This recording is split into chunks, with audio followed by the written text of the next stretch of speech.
Hi hello నమస్తే. నా వెనక్కి కనిపిస్తాను ఒక ఫామ్ హౌస్ ఫోటో పెట్టి మాట్లాడుతున్నా. ఎందుకు ఫామ్ హౌస్లో దొరికిన వాళ్ళు పూరిగుడిసెల్లో దొరికిన వాళ్ళకి న్యాయం ఎందుకు మారుతుంది? Why there is a treatment difference between the people caught in the farm house, the people caught in the huts? పూరిగుడిసెల్లో దొరికిన వాళ్ళని ఫామ్ హౌస్లో దొరికిన వాళ్ళకి ట్రీట్మెంట్ ఎందుకు తేడా వస్తుంది అనే దాని గురించి ఈ వీడియోలో నేను మాట్లాడుతున్నా. నిన్న ఫామ్ హౌస్లో టీడీపీ ఎంపీ,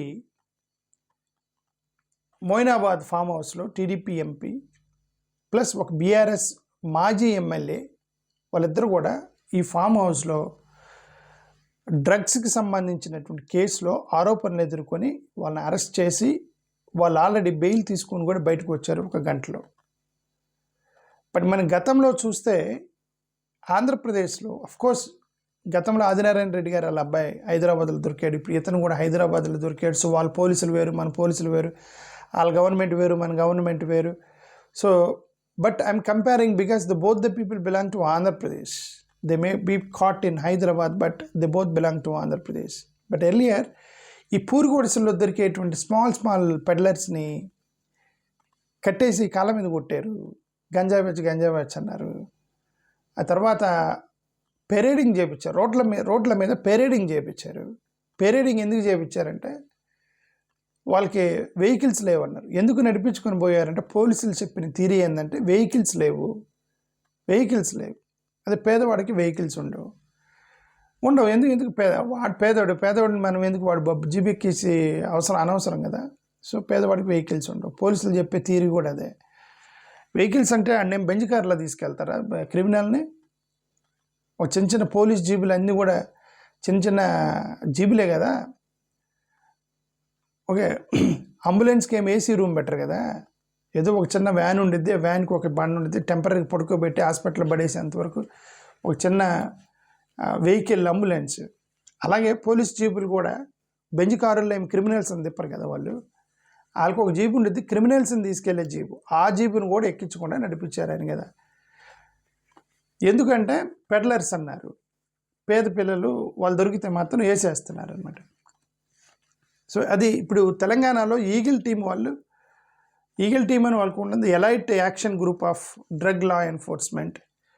ఈ Telangana police anti narcotic unit వాళ్ళు ప్లస్ ఈగిల్ టీం వాళ్ళు రైడ్ చేసి అక్కడ వాళ్ళకి ఏది ఇంటెలిజెన్స్ ఇన్పుట్ ఉంది, డ్రగ్ పార్టీ జరుగుతుందని. సో ఆ ఫామ్ హౌస్ మీద దాడి చేశారు, ఈ ఫామ్ హౌస్ మీద దాడి చేశారు. అక్కడ మేజర్గా ఇద్దరు పొలిటీషియన్స్ పేర్లు బాగా వినిపిస్తుంది. ఏంటంటే మాజీ BRS MLA Rohit Reddy and TDP MP from Eluru, sitting MP now Putta Mahesh Kumar. So వీళ్ళిద్దరు పేర్లు ప్లస్ 10-11 మంది బిజినెస్ మ్యాన్ అంటే వాళ్ళు పబ్లిక్ ఫిగర్స్ అంటే పొలిటికల్ ఫిగర్స్ కాదు. సో కాబట్టి జస్ట్ వాళ్ళ నేమ్స్ చదువుదాం, వాళ్ళు కూడా ఎవరో but not celebrities. Okay, but ఇద్దరు తెలిసిన వాళ్ళు, ఇద్దరు ఒక ఎంపీ ప్లస్ మాజీ MLA. So public figures, politicians అంటే వాళ్ళిద్దరు పట్టుబడ్డారు. అక్కడ 26 grams of cocaine పట్టుకున్నారట, liquor bottles అక్కడ.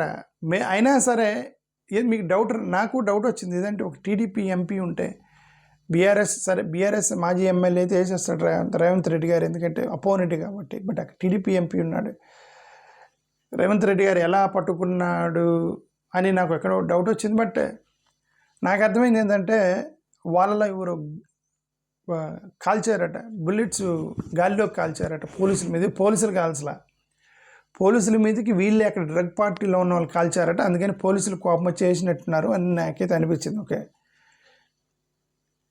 అది నాకు అర్థమైంది. 26 grams of liquor bottles, licensed revolver, cartridges అక్కడ పట్టుకున్నారు అక్కడ. ఓకే, వాళ్ళు ఎవరు గాలిలో కాల్చారట, అందుకని పోలీసులకు కోపం వచ్చింది. లేదంటే మేబీ బిగ్ షాట్స్ ఉన్నారని చెప్పి స్లోగా అండర్గ్రౌండ్లో వెళ్ళిపోయి ఉండేది. పోలీసుల మీద కాల్చారు కాబట్టి వాళ్ళు బయటపెట్టి వేశారని నేను అది అనుకున్నా. అక్కడ టెస్ట్ చేస్తే 6 పాజిటివ్ వచ్చిందట. డ్రగ్ కన్సంప్షన్ మీద 6 పాజిటివ్ వచ్చింది. పాజిటివ్ వచ్చిన వాళ్ళలో Rohit Reddy, Putta Mahesh Kumar, according to the news Rohit Reddy's brother and కొంతమంది బిజినెస్ పీపుల్. వాళ్ళలో ఒక బిజినెస్ మ్యాన్ ఎవరి దగ్గర లైసెన్స్డ్ గన్ ఉందట, ఆ గన్ని గాల్లో కాల్చాడట. పోలీసులు రాగానే పోలీసులకి సీరియస్ అయిపోయి వాళ్ళని పట్టుకొని తీసుకెళ్ళి లోపల పడేసి రచ్చ చేశారు. అది సంగతి. లేదంటే కొద్దిగా అండర్ గ్రౌండ్లో వెళ్ళి ఉండేది, ఎందుకంటే బిగ్ షాట్స్ ఉన్నారు కాబట్టి. ఇప్పుడు ఎంపీ మహేష్ కుమార్ గారికి, పుట్టా మహేష్ కుమార్ గారికి స్టేషన్ బెయిల్ ఇచ్చి పంపించారు. నేను అందుకే చెప్తుందంటే, ఎందుకు స్టేషన్ బెయిల్ ఇచ్చారంటే పార్లమెంట్ సెషన్ జరుగుతుంది కాబట్టి నేను పంపించమంటే పంపించారంట. పార్లమెంట్ సెషన్ అని, అది పార్లమెంట్ సెషన్కి అటెండ్ అవ్వడానికి ఇచ్చారు అనేది ఇక్కడ ఆరోపణ. నేను అదే గతంలో చెప్పింది ఏంటంటే, వీళ్ళు పెద్దోళ్ళకైతే టక్కన వచ్చేస్తున్నాయి. గతంలో ఈయన ఆదినారాయణ రెడ్డి గారు వాళ్ళ అబ్బాయి కూడా ఇట్లాంటి ఆరోపణ ఎదుర్కొన్నాడు. ఓకే, వీళ్ళందరూ బయట ఉన్నారు. ఇప్పుడు ఈ పాప ఈ పిల్లలు చిన్న గంజాయి పెడలర్స్ వాళ్ళందరూ రోడ్డు మీద నడిపించిన వాళ్ళందరూ ఇంకా మొగ్గుతున్నారు. వాళ్ళు why justice is skewed, that we don't know. Okay, we have to, మనం ఎంత మాట్లాడినా కదా, justice will never be straight, justice will never be centred, it always be skewed to the rich, influenced and politically influenced. ఇది ఒకటి. గతంలో ఇక్కడ అసలు ఎవరెవరు పట్టుపట్టారో చూద్దాం. పుట్టా మహేష్ కుమార్ అంట, ఇతను Telugu Desam party present sitting MP, positive వచ్చింది అతనికి. ఫస్ట్ ఏదో యూరిన్ టెస్ట్ చేస్తే ఏదో వాటర్ కలిపాడని చెప్పి నెగిటివ్ వచ్చింది. ఆ తర్వాత బట్ బ్లడ్లో, యూరిన్లో వాటర్ కలపగలరు కానీ బ్లడ్లో కలపలేరు కదా, బ్లడ్లో పట్టుబట్టాడు అనేది ఆరోపణ వస్తుంది. బీఆర్ఎస్కి సంబంధించి ఇతను పేరేంటి గతంలో తాండూరు కాన్స్టిట్యుయెన్సీ మాజీ ఎమ్మెల్యే రోహిత్ రెడ్డి, ఆ ఫామ్ హౌస్ ఓనర్ అతనిదేనట ఫామ్ హౌస్. అక్కడే అతను పాజిటివ్గా టెస్ట్లో పట్టుబడ్డాడు. వాళ్ళు కాకుండా ఎవరు అంటే రితేష్ రెడ్డి, ఇతను రోహిత్ రెడ్డి వాళ్ళ బ్రదరు. అతని దగ్గరే గన్ ఉందంట. అతని దగ్గర ఈ ఎవరైతే గన్ను కాల్చారో గాల్లో, అది రితేష్ రెడ్డిది గన్ను, లైసెన్స్డ్ గన్ అని చెప్పి వస్తున్న న్యూస్ ప్రకారం ఇతను కూడా పాజిటివ్ వచ్చింది. నమిత్ శర్మ, ఇతను real estate business man from Delhi. ఇతను యాక్చువల్గా కాల్చాడట గన్నేమో రోహిత్ రెడ్డి వాళ్ళ బ్రదర్ది. ఇతను కాల్చాడట, నమిత్ శర్మ కాల్చాడట గాల్లోకి పోలీసులు రాగానే. ఇతను కూడా పాజిటివ్ వచ్చింది. సో కౌశిక్ రవి ఇతను కూడా పాజిటివ్ వచ్చింది.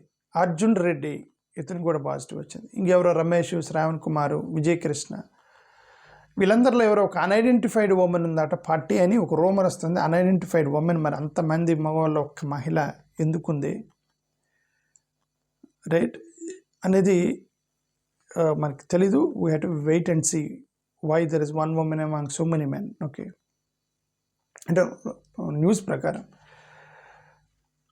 బట్ గతంలో మేము అనేది ఏంటంటే, గతంలో పెరేడ్ చేయించారు కొంతమందిని ఆంధ్రప్రదేశ్ పోలీసులు.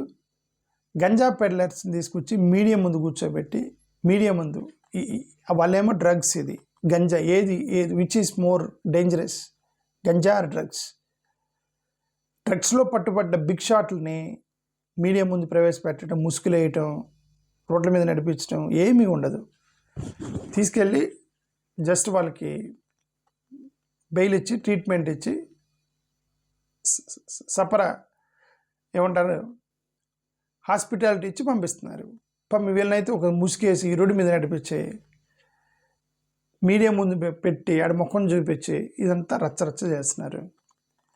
పబ్లిక్లో ప్రెస్ మీట్ పెట్టడం, ఆ డ్రగ్స్ని పబ్లిక్గా చూపించడం, పట్టుబడ్డ డ్రగ్స్ ఇదిగో ఎంత గంజా అని చెప్పి అక్కడ టేబుల్ మీద పెట్టి మీడియా వాళ్ళకి చూపించడం, అదంతా చేస్తారు. ఇప్పుడు మరి వీళ్ళకి ఏం చేయలేదు కదా, అట్లాగా ప్రెస్ మీట్ పెట్టి నలుగురిని ముసుగేసి నిలబెట్టి ఏం చేయలేదు కదా. So that's what I understand, that why the justice always skewed towards rich, influenced and political influenced. Different treatment for influenced people. Why medical test పోలీసులు వాళ్ళేమో ఇన్ఫ్లుయెన్స్డ్ పీపుల్ని అయితే మెడికల్ టెస్ట్లు ప్రైవేట్గా క్వశ్చనింగ్ చేయటం, ప్రైవేట్గా ఇంటరాగేట్ చేయటం ఇట్లా చేస్తారు. నేమ్స్ని అంత ఈజీగా బయట పెట్టరు, చాలా లేట్గా బయట పెడతారు.